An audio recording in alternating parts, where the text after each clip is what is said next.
নমস্কার, আমি চন্দ্রা।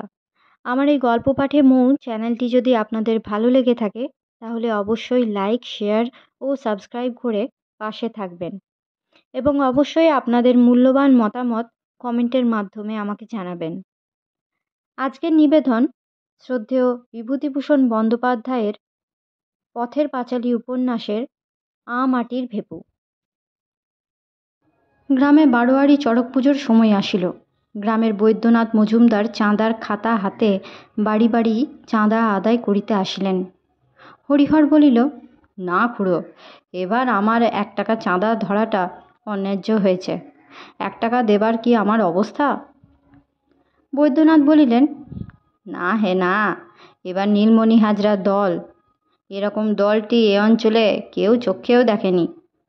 এবার পালপাড়ার বাজারে মহেশ শেখরার বালক কীর্তনের দল গাইবে, তার সঙ্গে পাল্লা দেওয়া চাই। বৈদ্যনাথ এমন ভাব দেখাইলেন যেন নিশ্চিন্দিপুরবাসীগণের জীবন মরণ এই প্রতিযোগিতার সাফল্যের উপরে নির্ভর করিতেছে। অপু একটা কঞ্চি টানিতে টানিতে বাড়ি ঢুকিয়া বলিল, পাকা কঞ্চি বাবা, তোমার খুব ভালো কলম হবে। ডোবার ধারের বাঁশতলায় পড়েছিল, কুড়িয়ে আনলাম। পরে সে হাসি মুখে সেটা কতকটা উঁচু করিয়া তুলিয়া দেখাইয়া বলিল, হবে না বাবা তোমার কলম, কেমন পাকা না? চড়কের আর বেশি দেরি নাই। বাড়ি বাড়ি গাজনের সন্ন্যাসী নাচিতে বাহির হইয়াছে। দুর্গা ও অপু আহার নিদ্রা ত্যাগ করিয়া সন্ন্যাসী দলের পেছনে পেছনে পাড়ায় পাড়ায় ঘুরিয়া বেড়াইল। অন্য অন্য গৃহস্থ বাড়ি হইতে পুরনো কাপড় দেয়, চাল পয়সা দেয়, কেউ বা ঘড়া দেয়। তাহারা কিছুই দিতে পারে না, 2টো চাল ছাড়া। এজন্য তাহাদের বাড়িতে এ দল কোনো বাড়ি আসে না। 10-12 দিন সন্ন্যাসী নাচনের পর চড়কের পূর্বরাত্রে নীল পূজা আসিল। নীল পূজার দিন বৈকালে একটা ছোট খেজুর গাছে সন্ন্যাসীরা কাঁটা ভাঙে। এবার দুর্গা আসিয়া খবর দিল, প্রতি বৎসরের সে গাছটাতে এবার কাঁটা ভাঙা হইবে না। নদীর ধারে আর একটা গাছ সন্ন্যাসীরা এবার পূর্ব হইতেই ঠিক করিয়াছে। পাড়ার ছেলেদের সঙ্গে দল বাঁধিয়া দুর্গা ও অপু সেখানে গিয়া জোটে। তারপর কাঁটা ভাঙার নাচ হইয়া গেলে সকলে চড়কতলাটাতে একবার বেড়াইতে যায়। খেজুরের ডাল দিয়া নীলপূজার মণ্ডপ ঘিরিয়াছে। চড়কতলার মাঠের শেওড়া বন ও অন্যান্য জঙ্গল কাটিয়া পরিষ্কার করা হইয়াছে। সেখানে ভুবন মুখুজ্জেদের বাড়ির মেয়েদের সঙ্গে দেখা হইল। রানী, পুটি, টুনু এদের বাড়িতে কড়া শাসন আছে। দুর্গার মতো টোটো করিয়া যেখানে সেখানে বেড়াইবার হুকুম নাই। অতি কষ্টে বলিয়া কহিয়া ইহারা চড়কতলা পর্যন্ত আসিয়াছে। টুনু বলিল, আজ রাত্রে সন্ন্যাসীরা শ্মশান জাগাতে যাবে। রানী বলিল, আহা, তা বুঝি আর জানি নে। একজন মরা হবে, তাকে বেঁধে নিয়ে যাবে শ্মশানের সেই ছাতিমতলায়, তাকে আবার বাঁচাবে, তারপর মরার মুন্ড নিয়ে আসবে, ছড়া বলতে বলতে আসবে। ওর সব মন্তর আছে। দুর্গা বলিল, আমি জানি ওদের ছড়া, শুনবি বলবো? স্বর্গ থেকে এলো রথ, নামলো খেতুতলে, 24 কোটি বান বর্ষা শিবের সঙ্গে চলে। সত্যযুগের মরা আর আউল যুগের মাটি, শিব শিব বল রে ভাই, ঢাকে দাও কাঠি। পরে হাসিয়া বলে, কেমন চমৎকার এবার গোষ্ঠবিহারের পুতুল হয়েছে নীলুদা। দাশু কুমোরের বাড়ি দেখে এলাম, দেখিসনি রানু? পুটি বলিল, সত্যিকার মরার মুন্ড রানুদি? নয়তো কি, অনেক রাত্রে যদি আসিস তো দেখতে পাবি। চল ভাই, আমরা বাড়ি যাই, আজ রাতটা ভালো নয়। আয় রে অপু, দুগ্গাদি আয়। অপু বলিল, কেন ভালো নয় রানুদি, কি আজ হবে রাতে? রানী বলে, সেসব কথা বলতে নেই, তুই আয় বাড়ি। অপু গেল না, কিন্তু দুর্গা ওদের দলের সঙ্গে চলিয়া গেল। তারপর হঠাৎ মেঘ করিল, সন্ধ্যার অন্ধকার মেঘে ঘনীভূত করিয়া তুলিল। অপু বাড়ি ফিরিতেছে। পথে জনপ্রাণী নাই। সন্ধ্যা হইতে শ্মশানের ও মরার মুন্ডের গল্প শুনিয়া তাহার কেমন ভয় ভয় করিতেছে। মোড়ের বাঁশবনের কাছে আসিয়া মনে হইল কিসের যেন কটু গন্ধ বাহির হইতেছে। সে দ্রুত পদে চলিতে লাগিল। আর একটুখানি গিয়া ন্যাড়ার ঠাকুমার সঙ্গে দেখা। ন্যাড়ার ঠাকুমা নীল পুজোর নৈবেদ্য হাতে চড়কতলায় পূজা দিতে যাইতেছে। অপু অন্ধকারে প্রথমটা চিনিতে পারে নাই, পরে চিনিয়া বলিল, কিসের গন্ধ বেরিয়েছে ঠাকুমা? বুড়ি বলিল, আজ ওরা সব বেরিয়েছেন কি না, তারই গন্ধ আর কি। অপু বলিল, কারা ঠাকুমা? কারা আবার, শিবের দল বল। সন্ধেবেলা ওদের নাম করতে নেই, রাম রাম রাম রাম। অপুর গায়ে কাঁটা দিয়া উঠিল। চারিধারে অন্ধকার সন্ধ্যা, আকাশে কালো মেঘ, বাঁশবন, শ্মশানের গন্ধ, শিবের অনুচর ভূতপ্রেত। ছোট ছেলের মন বিস্ময়ে, ভয়ে, রহস্যে, অজানার অনুভূতিতে ভরিয়া উঠিল। সে আতঙ্কের সুরে বলিল, আমি কি করে বাড়ি যাব ঠাকমা?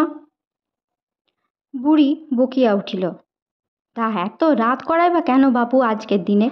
এসো আমার সঙ্গে, নীল পূজার থালাখানা দিয়ে আসি, তারপর এগিয়ে দেব ক্ষণ। ধন্যি যা হোক। বারোয়ারি তলায় ঘাস চাঁচিয়া প্রকাণ্ড বাঁশের মেরাপ বাঁধিয়া শামিয়ানা টাঙানো হইয়াছে। যাত্রার দল আসে আসে, এখনও পৌঁছে নাই। সন্ধ্যা উত্তীর্ণ হইয়া গেলে লোকে বলে কাল সকালের গাড়িতে আসবে। সকাল চলিয়া গেলে বৈকালের আশায় থাকে। অপুর স্নানাহার বন্ধ হইবার উপক্রম হইয়াছে। রাত্রে অপুর ঘুম হয় না। বাঁধ ভাঙা বন্যার স্রোতের মতো কৌতূহল ও খুশির যে কী প্রবল অদম্য উচ্ছ্বাস বিছানায় ছটফট এপাশ ওপাশ করে। যাত্রা হবে, যাত্রা হবে, যাত্রা হবে। মায়ের বারণ আছে অত বড় মেয়ে পাড়া ছাড়িয়ে কোথাও না যায়। দুর্গা চুপি চুপি গিয়া দেখিয়া আসিয়া রাজলক্ষ্মীর কাছে আসর সজ্জা ও বাঁশের গায়ে ঝুলানো লাল নীল কাগজের অভিনবত্ব সম্বন্ধে গল্প করে। অপুর মনে হয় যে পঞ্চাননতলায় সে দুবেলা কড়ি খেলা করে, সেই তুচ্ছ অত্যন্ত পরিচিত সামান্য স্থানটাতে আজ বা কাল নীলমণি হাজরার দলের যাত্রার মতো একটা অভূতপূর্ব অবাস্তব ঘটনা ঘটিবে। এও কি সম্ভব? কথাটা যেন তাহার বিশ্বাসই হয় না। হঠাৎ শুনিতে পাওয়া যায় আজ বিকালেই দল আসিবে। এক ঝলক রক্ত যেন বুক হইতে নাচিয়া চলকাইয়া একেবারে মাথায় উঠিয়া পড়ে। কুমারপাড়ার মোড়ে দুপুরের পর হইতে সকল ছেলের সঙ্গে দাঁড়াইয়া থাকিবার পর দূরে একখানা গরুর গাড়ি তাহার চোখে পড়িল। সাজের বাক্স বোঝাই গাড়ি, 1 2 3 4 5 খানা। পটু একে একে আঙুল দিয়া গুনিয়া খুশির সুরে বলিল,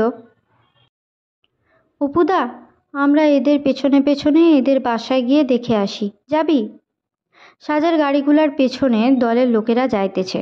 সকলের মাথায় টেরিকাটা, অনেকের জুতা হাতে। পটু একজন দাড়িওয়ালা লোককে দেখাইয়া কহিল, এ বোধহয় রাজা সাজে না অপুদা?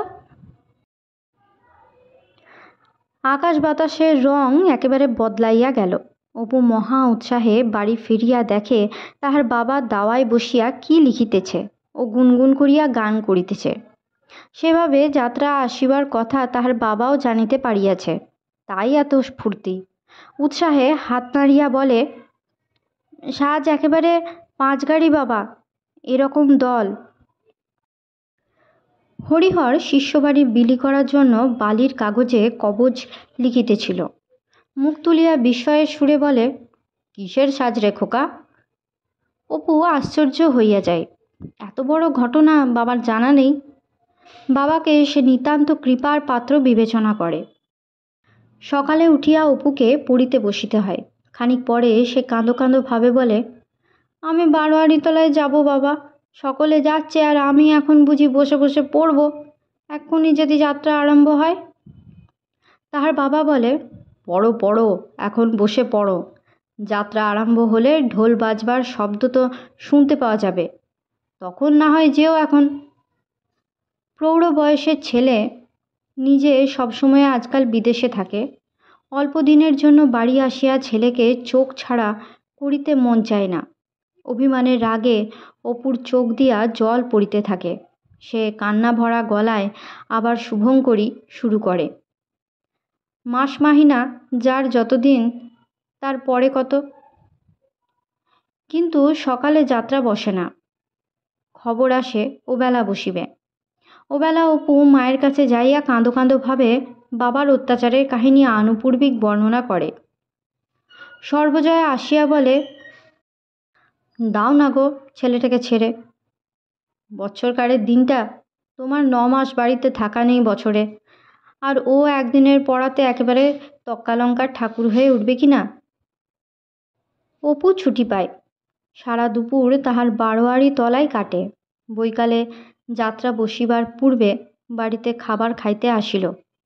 বাবা রোয়াকে বসিয়া কবজ লিখিতেছে। অন্যদিন এ সময় তাহাকে তাহার বাবার কাছে বসিয়া বই পড়িতে হয়। পাছে ছেলে চটিয়া যায় এই ভয়ে তাহার বাবা তাহাকে খুশি রাখিবার জন্য নানা রকম কৌতুকের আয়োজন করে। বলে, খোকা চট করে সিলেটে লিখে আনো দেখি, ওই ভূত বাপরে। অপু সব অদ্ভুত ধরনের কথা শুনিয়া হাসিয়া খুন হয়। তাড়াতাড়ি লিখিয়া আনিয়া দেখায়। বলে, বাবা এইটে হয়ে গেলে আমি কিন্তু চলে যাব। তাহার বাবা বলে, যেও এখন খোকা। আচ্ছা চট করে লিখে আনো দেখি। আর একটা অদ্ভুত কথা বলে। অপু আবার হাসিয়া ওঠে। আজ কিন্তু অপুর মনে হইল বাহির হইতে কি একটা প্রচণ্ড শক্তি আসিয়া তাহাকে তাহার বাবার নিকট হইতে সরাইয়া লইয়া গিয়াছে। বাবা নির্জন ছায়া ভরা বৈকালে বাঁশ বন ঘেরা বাড়িতে একা বসিয়া বসিয়া লিখিতেছে। কিন্তু এমন শক্তি নাই যে তাহাকে বসাইয়া রাখে। এখন যদি বলে, খোকা এসব পড়তে বসো, অমনি চারিদিক হইতে একটা যেন ভয়ানক প্রতিবাদের হট্টগোল উঠিবে।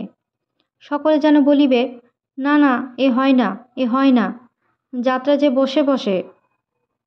কোনো উল্লাসের প্রবল শক্তি তাহার বাবাকে যেন নিতান্ত অসহায় নিরীহ দুর্বল করিয়া দিয়াছে। সাধ্য নাই যে তাহার পরিবার কথা পর্যন্ত মুখে উচ্চারণ করে। বাবার জন্য অপুর মন কেমন করে। দুর্গা বলিল, অপু তুই মাকে বল না, আমিও দেখতে যাব। অপু বলে, মা দিদি কেন আসুক না আমার সঙ্গে, চিক দিয়ে ঘিরে দিয়েছে, সেইখানে বসবে। মা বলে, এখন থাক, আমি ওই ওদের বাড়ির মেয়েরা যাবে, তাদের সঙ্গে যাব, আমার সঙ্গে যাবে এখন। বারোয়ারি তলায় যাইবার সময়ে দুর্গা পিছন হইতে তাহাকে ডাকিল, শোন অপু। পরে সে কাছে আসিয়া হাসি হাসি মুখে বলিল, হাত পাত দেখি। অপু হাত পাতিতেই দুর্গা তাহার হাতে 2টা পয়সা রাখিয়াই তাহার হাতটা নিজের 2 হাতের মধ্যে লইয়া মুঠা পাকাইয়া দিয়া বলিল, 2 পয়সার মুরগি কিনে খাস, নয়তো যদি নিচু বিক্রি হয় তো কিনে খাস। ইহার দিন 7 পূর্বে একদিন অপু আসিয়া চুপি চুপি দিদিকে জিজ্ঞাসা করিয়াছিল, তোর পুতুলের বাক্সে পয়সা আছে, একটা দিবি? দুর্গা বলিয়াছিল, কি হবে পয়সা তোর? অপু দিদির মুখের দিকে চাহিয়া একটুখানি হাসিয়া বলিল, নিচু খাবো। কথা শেষ করিয়া সে পুনরায় লজ্জার হাসি হাসিল।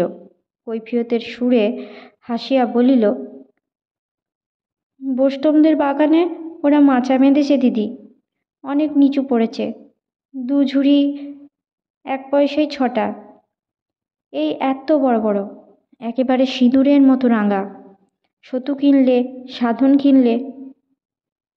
পরে একটু থামিয়া জিজ্ঞাসা করিল, আচ্ছা দিদি? দুর্গা পুতুলের বাক্সে সেদিন কিছুই ছিল না। সে কিছু দিতে পারে নাই।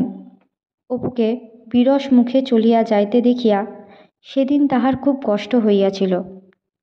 তাই কাল বৈকালে সে বাবার কাছে পয়সা 2টা চড়ক দেখিবার নাম করিয়া চাহিয়া লয়। সোনার ভাঁটার মতো ভাইটা মুখের আবদার না রাখিতে পারিলে দুর্গার ভারী মন কেমন করে।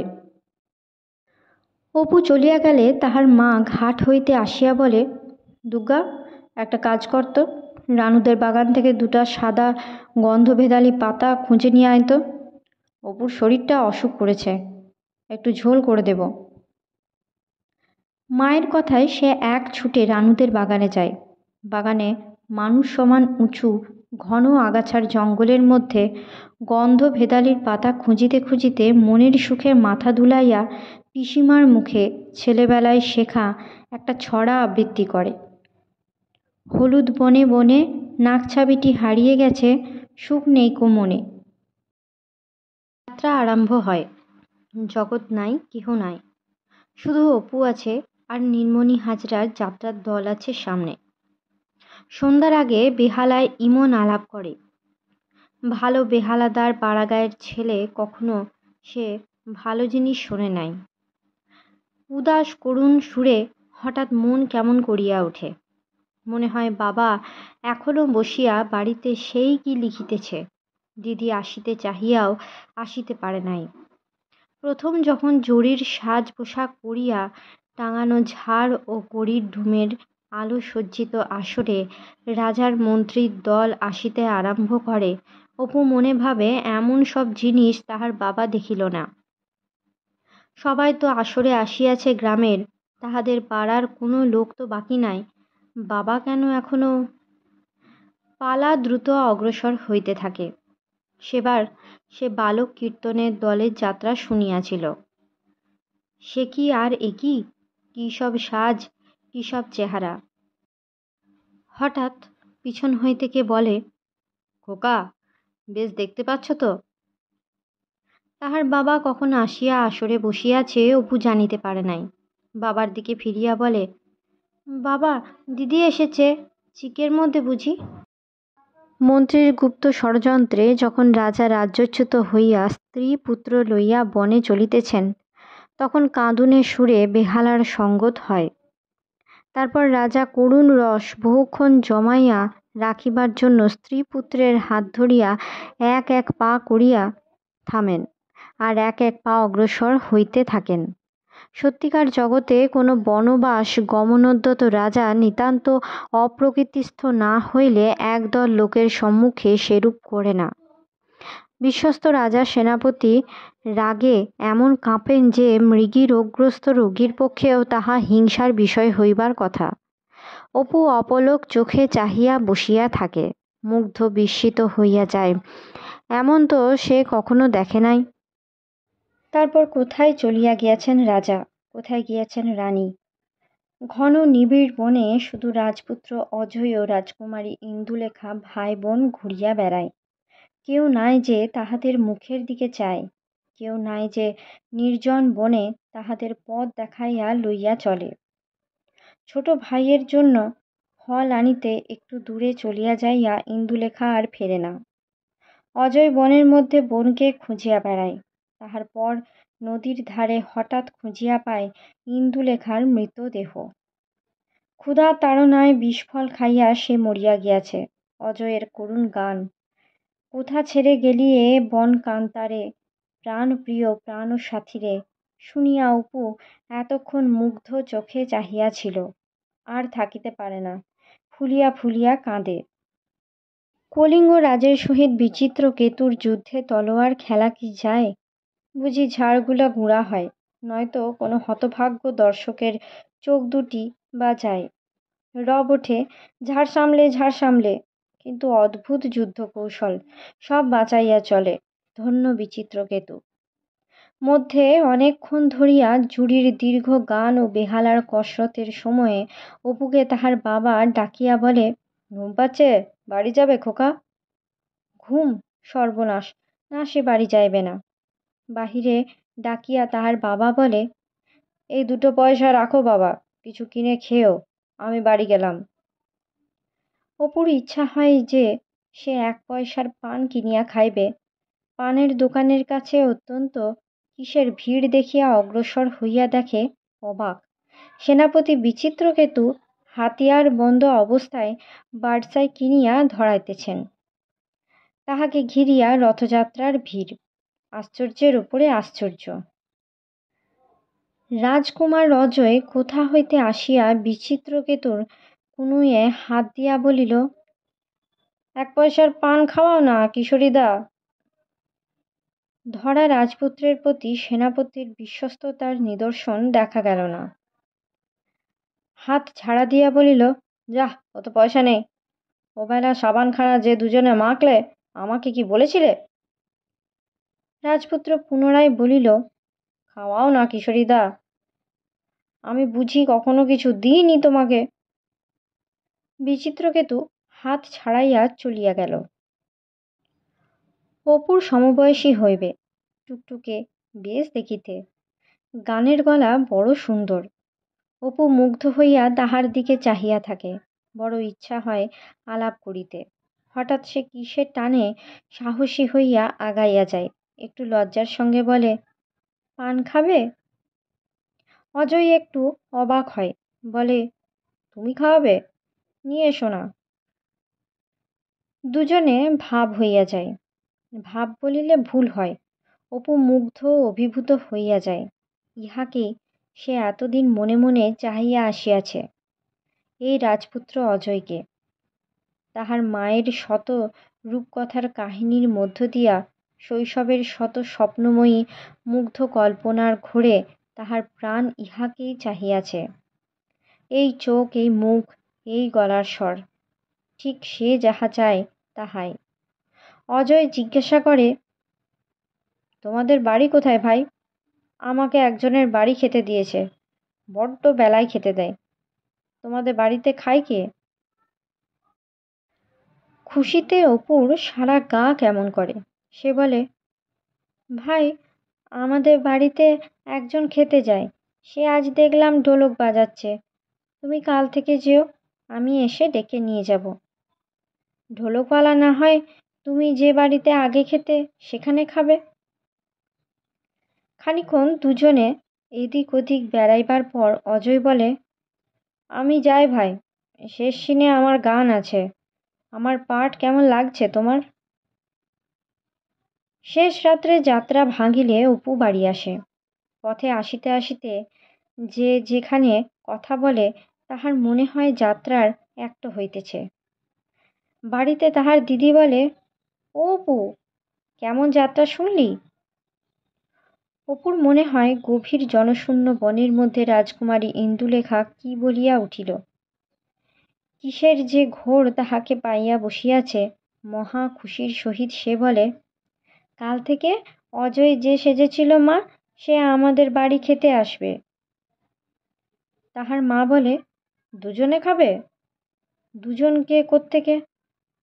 অপু বলে, তা না, একজন তো চলে যাবে, শুধু অজয় খাবে। দুর্গা বলে, কেমন যাত্রা রে অপু, এমন কখনো দেখিনি। কেমন গান করলে যখন সেই রাজকন্যা মরে গেল। অপুর তো রাত্রে ঘুমের ঘোরে চারিধারে যেন বেহালা সঙ্গীত হয়। ভোর হইলে একটু বেলায় তাহার ঘুম ভাঙে। শেষ রাত্রে ঘুমাইয়াছে, তৃপ্তির সঙ্গে ঘুম হয় নাই।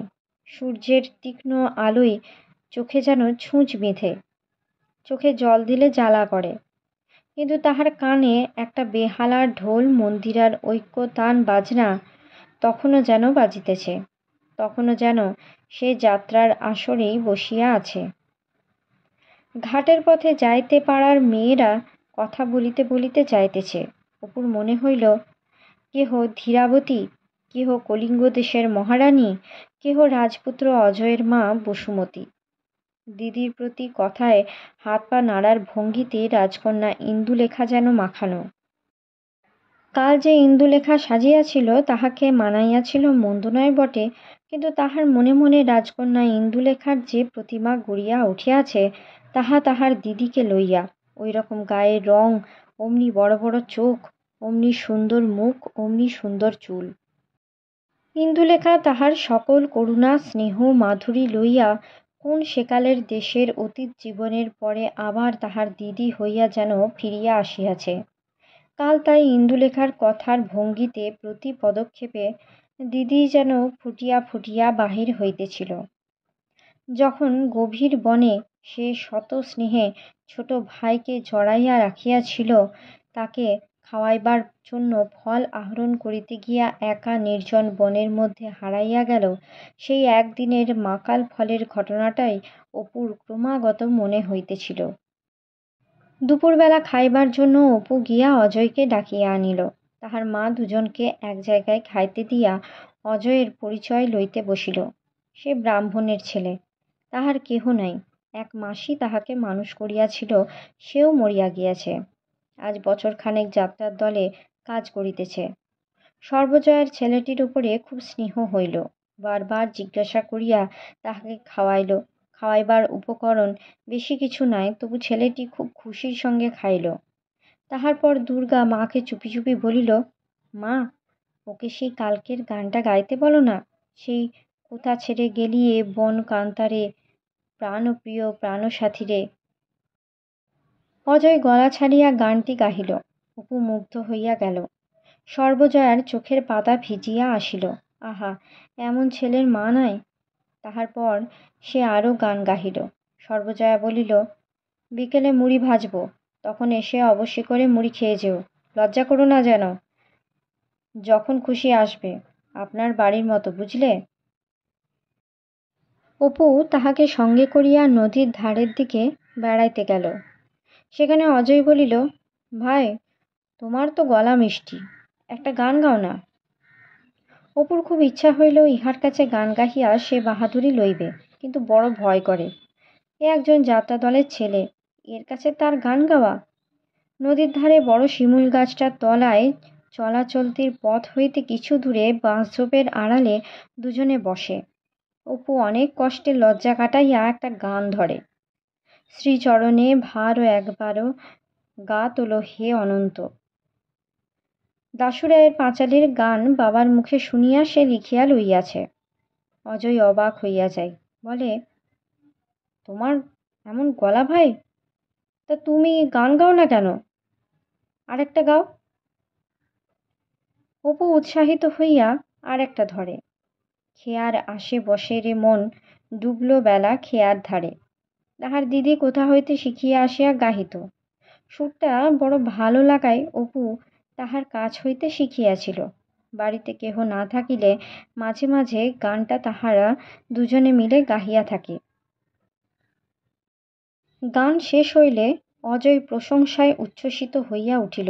বলিল, এমন গলা থাকলে যে কোনো দলে ঢুকলে 15 টাকা করে মাইনে সেধে দেবে বলছি তোমায়। এর ওপরে একটু যদি শেখো। বাড়িতে কেহ না থাকিলে দিদির সামনে গাহিয়া অপু এতদিন দিদিকে জিজ্ঞাসা করিয়াছে, হ্যাঁ দিদি, আমার গলা আছে, গান হবে।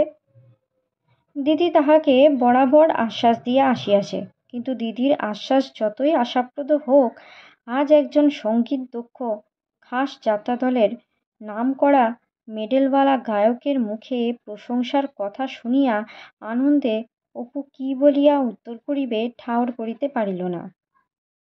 বলিল, তোমার ওই গানটা আমায় শেখাও না। তাহার পর দুইজনে গলা মিশাইয়া সে গানটা গাহিল। অনেকক্ষণ হইয়া গেল। নদী বাহিয়া ছপ ছপ করিয়া নৌকা চলিতেছে। নদীর পাড়ের নিচে জলের ধারে একজন কি খুঁজিয়া বেড়াইতেছে। অজয় বলিল, কি খুঁজছো ভাই? অপু বলিল, ব্যাঙাচি খুঁজছে, ছিপে মাছ ধরবে। তাহার পর বলিল, আচ্ছা ভাই, তুমি আমাদের এখানে থাকো না কেন? যেও না কোথাও, থাকবে? এমন চোখ, এমন মিষ্টি গলার সুর, তাহার উপরে অপুর কাছে সে সেই রাজপুত্র অজয়। কোন বনে ফিরিতে ফিরিতে অসহায় ছন্নছাড়া রূপবান রাজার ছেলের সঙ্গে হঠাৎ দেখা হইয়া ভাব হইয়া গিয়াছে চিরজন্মের বন্ধু, আর তাহাকে কি করিয়া ছাড়া যায়। অজয়ও অনেক মনের কথা ভুলিয়া ফেলিল। এমন সাথী তাহার আর জুটে নাই। সে প্রায় 40 টাকা জমাইয়াছে। আর একটু বড় হইলে সে এ দল ছাড়িয়া দিবে। অধিকারী বড় মারে। সে আশুতোষ পালের দলে যাইবে। সেখানে বড় সুখ। রোজ রাত্রে লুচি, না খাইলে 3 আনা পয়সা খোরাকি দেয়। এ দল ছাড়িলে সে আবার অপুদের বাড়ি আসিবে ও সেই সময় কিছুদিন থাকিবে। বৈকালের কিছু আগে অজয় বলিল, চলো ভাই, আজ আবার এখনই আসর হবে, সকাল সকাল ফিরি। যদি পরশুরামের দর্প সংহার হয়, তবে আমি নিয়তি সাজব। দেখো কেমন একটা গান আছে। আরও 3 দিন যাত্রা হইল। গ্রাম শুদ্ধ লোকের মুখে যাত্রা ছাড়া আর কথাই নাই। পথে ঘাটে মাঠে গাঁয়ের মাঝি নৌকা বাহিতে বাহিতে রাখাল গরু চড়াইতে চড়াইতে যাত্রার পালার নতুন শেখা গান গায়। গ্রামের মেয়েরা দলের ছেলেদের বাড়ি ডাকাইয়া যাহার যে গান ভালো লাগিয়াছে তাহার মুখে সে গান ফরমাইশ করিয়া শুনিতে লাগিলেন। অপু আরও ৩-৪টা নতুন গান শিখিয়া ফেলিল। একদিন সে যাত্রার দলের বাসায় অজয়ের সঙ্গে গিয়াছে। সেখানে তাহাকে দলের সকলে মিলিয়া ধরিল তাহাকে একটা গান গাহিতে হইবে। সেখানে সকলে অজয়ের মুখে শুনিয়াছে সে খুব ভালো গান গাইতে পারে। অপু বহু সাধ্য সাধনার পর নিজের বিদ্যা ভালো করিয়া জাহির করিবার খাতিরে একটা গাহিয়া ফেলিল। সকলে তাহাকে ধরিয়া অধিকারীর নিকটে লইয়া গেল। সেখানে তাহাকে একটা গাহিতে হইল। অধিকারী কালো রঙের ভুঁড়িওয়ালা লোক, আসরে জুড়ি সাজিয়া গান করে। গান শুনিয়া বলিল, এসো না খোকা, দলে আসবে? অপুর বুকখানা আনন্দে ও গর্বে 10 হাত হইল। আরও সকলে মিলিয়া তাহাকে ধরে, এসো, চলো তোমাকে আমাদের দলে নিয়ে যাই।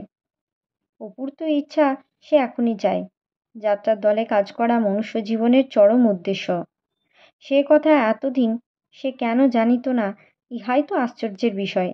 সে গোপনে অজয়কে বলিল, আচ্ছা ভাই, এখন যদি আমি দলে যাই আমাকে কি সাজতে দেবে? অজয় বলিল, এখন এই সখী টখি কি বালকের পার্ট এইরকম, তারপর ভালো করে শিখলে। অপু সখী সাজিতে চায় না। জরির মুকুট মাথায় সে সেনাপতি সাজিয়া তলোয়ার ঝুলাইবে, যুদ্ধ করিবে।